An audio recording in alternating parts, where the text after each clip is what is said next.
Coucou tout le monde et bienvenue sur ma chaîne pour une nouvelle vidéo. Et la vidéo d'aujourd'hui sera sur le match de l'OM contre Shakhtar Donetsk. Je sais pas si on dit Donetsk ou Donetsk. Bon, vous avez compris. D'ab again, une petite note. On va commencer par le commencement. On a un changement d'entraîneur au sein de l'OM. On est passé de l'entraîneur italien à l'entraîneur français. Donc l'entraîneur italien qui était Gennaro, je sais pas si tu dis comme ça, Gennaro Gattuso, qui a été changé. Je dirais plutôt qu'on l'a viré avec Jean-Louis Gasset. L'OM a vu défiler 4 entraîneurs au sein de cette saison. Qu'est-ce que ça veut dire? Ça veut tout dire. 4 personnes, 4 entraîneurs, 4 nouveaux coachs. À chaque fois, ça change, ça change et ça change. Ça nous montre bien que l'équipe de management est tangible et elle est instable. Elle est très instable. Tu sens qu'il y a l'instabilité qui monte et qui grimpe au sein du club. Donc, ça peut un peu faire du déséquilibre. On a bien vu ça. Le dernier récemment nommé entraîneur de l'OM, c'était Gennaro Gattuso, un Italien. Quand il est arrivé, il a un peu enchaîné les défaites. Et quand on l'a viré, apparemment certains des joueurs étaient assez soulagés. Ah oui, aussi, apparemment Gattuso, je sais pas comment tu dis, et on lui a suggéré de mettre en place un différent système. Bon, vous avez compris. On lui a suggéré de mettre en place un système différent pour son équipe, mais monsieur a la grosse tête, et puis avec toutes ces défaites, il pensait qu'avec sa grosse tête, il allait aller quelque part. Donc, il savait que, en fait, il a décliné toutes les propositions d'un nouveau système au sein de l'équipe à être appliqué. Je ne sais pas si c'était correct et même bien formulé, mais vous avez compris. Je crois que lui, il était en 3-4-3 et on lui proposait de mettre un système de 3-5-2 ou quelque chose. Corrigez-moi en tout cas si j'ai tort. Et donc lui, parce qu'il a une grosse tête, il a dit que c'est moi qui gère mon équipe. Donc c'est moi qui gère mon équipe et il y a personne qui doit rien dire. Donc je fais comme je veux et il y a personne qui doit me dire comment gérer mon équipe. Donc c'est avec il a voulu garder les défaites avec l'OM. Donc il a gardé son système en perdition, comment tu dis ça, son système qui a mis en péril les victoires de l'équipe. Hmm? Donc au final, ils ont décidé de les virer et puis quand ils l'ont viré là, ils ont contacté un ancien sélectionneur de la Côte d'Ivoire. Le monsieur s'appelle Jean-Louis Gasset. Jean-Louis Gasset a 70 ans. Il faut savoir que lorsqu'on a fait Gasset, on lui a dit, OK, on te donne 4 mois, en soit 100 jours, pour remettre à pied le club de l'OM. On l'a contacté, ce monsieur Gasset, dimanche, lors de la défaite du match de l'OM contre Brest. Et donc, on lui a dit, on te laisse quelques heures. En gros, lundi, tu nous recontactes pour nous donner ta réponse. On veut avoir ton retour. Donc, est-ce que c'est quelque chose de possible pour toi ou pas? Donc, monsieur Gasset a répondu. Il a dit, moi, j'ai 70 ans. J'ai 70 ans et je n'ai pas envie de finir ma vie en regrettant quelque chose. Donc, pour lui, c'est un défi possible à faire. Mais, faut savoir que ce monsieur Gasset a 70 ans et que la charte du football dit que l'âge limite pour devenir entraîneur s'arrête à 65 ans. Donc lui, il a 70 ans. Qu'est-ce qu'il faut qu'il fasse? Il est au-delà de tous les au-delà. Donc, comment ça va se passer? On l'a contacté pour faire un plan d'action de redressement pour l'équipe marseillaise de l'OM. Donc là, lui, il va passer par différents stades de procédures un peu. Donc, à son âge 70 ans, il faut qu'il fasse une demande de dérogation auprès de la Ligue du football, il me semble. Ensuite, à chaque rencontre de match avec l'OM, l'Orange Vélodrome devra payer une amende. Parce que, oui, il a dépassé les 5 ans autorisés pour exercer cette profession. La question est la suivante. Pour monsieur Gasset, est-ce qu'il va réussir son plan d'action de redressement sur les 100 jours pour terminer une belle saison avec l'OM? Qu'est-ce que vous en pensez? Moi, je dis, je sais pas, oh. Je me dis que, ok, les peut-être, les comment, les oh. Mais d'après ce qu'on a vu la veille, le match s'est bien déroulé pour l'OM. 3-1. Donc, il y a de l'espoir.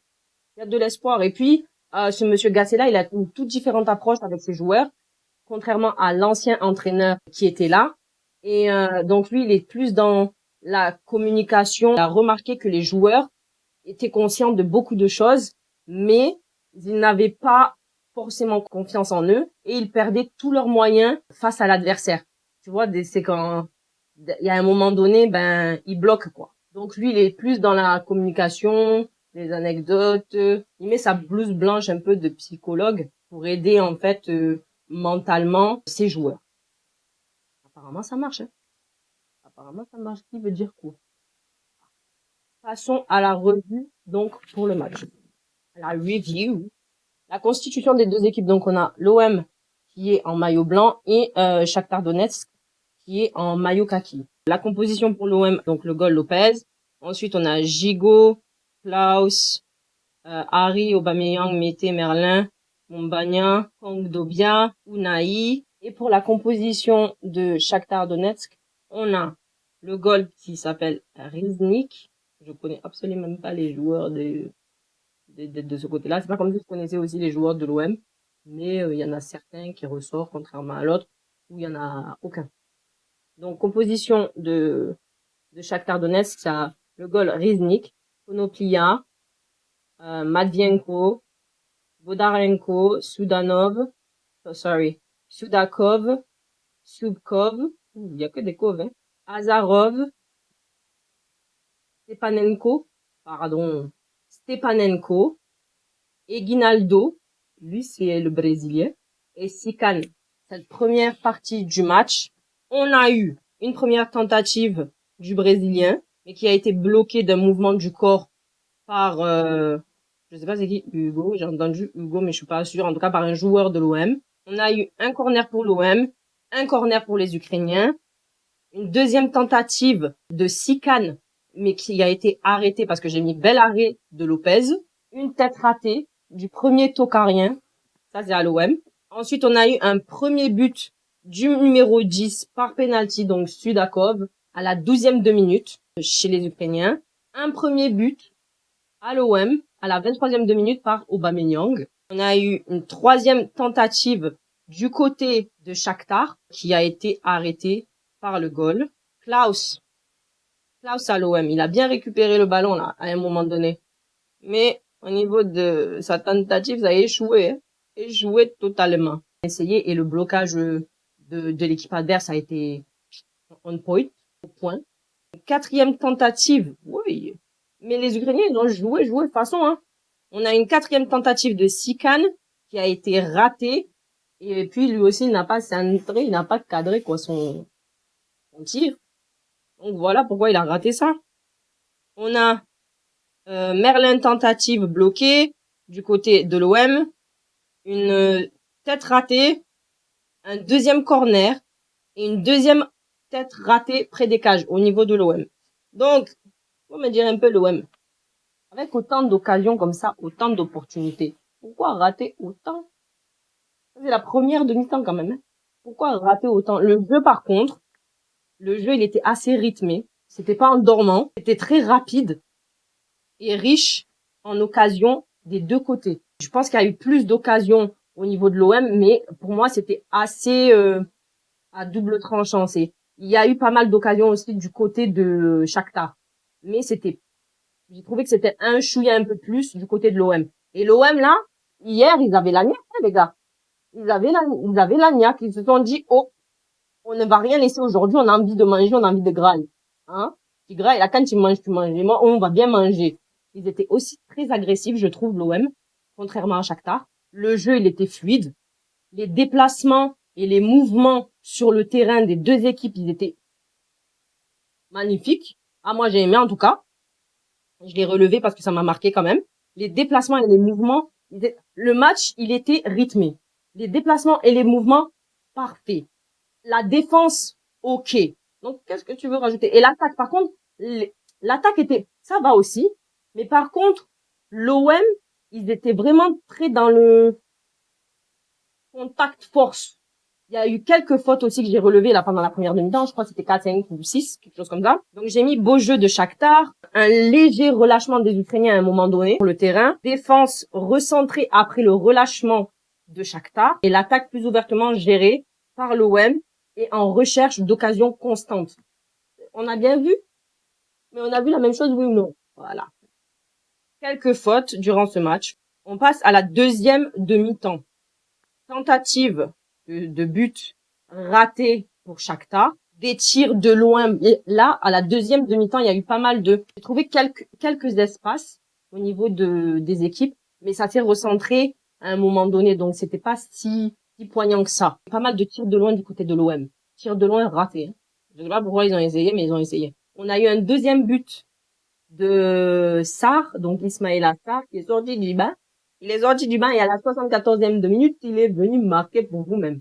Donc c'est le deuxième but de l'OM. Et en troisième but, Kondogbia a marqué le troisième but à la 81e de minute. J'ai pas bien relevé c'était qui le joueur là, mais le joueur, il y a eu un joueur près des cages il a vu que son coéquipier là, il allait marquer. Donc qu'est-ce qu'il a fait?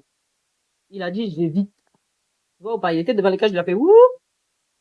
J'évite, donc je laisse passer le ballon de mon collègue.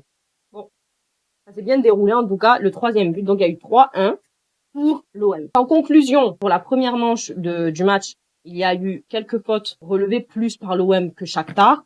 Un jeu très agressif, je trouve quand même. Bon, peut-être pas très, c'est exagéré, mais assez agressif du côté de l'OM. Un peu de relâchement du côté des Ukrainiens à un certain moment, mais ça s'est vite recentré. Une belle défense de l'Ukraine et un joli jeu assez fluide.